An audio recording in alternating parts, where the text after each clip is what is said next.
पोरं कसे नंदी बैल झाले, डोक्यावर दैन घेऊन तुरु तुरु चाले, चक्कीवाले दादा म्हणे पीठ कमी दिले.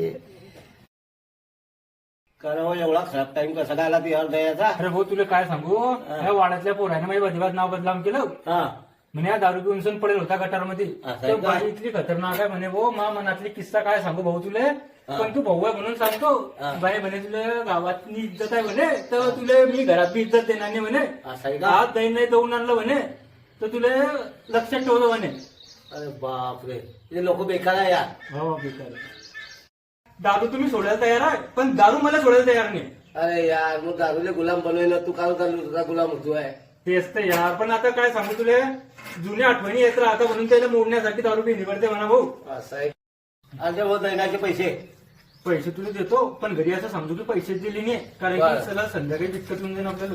अरे या कागदात लपतून का आणले रे बाबा. अरे बाई घरी खिशी थांबलते मा याला, इथला बेकार टाइम आहे. हो तुया बाई, मग दारू सोडून दे यार. काय सोडू.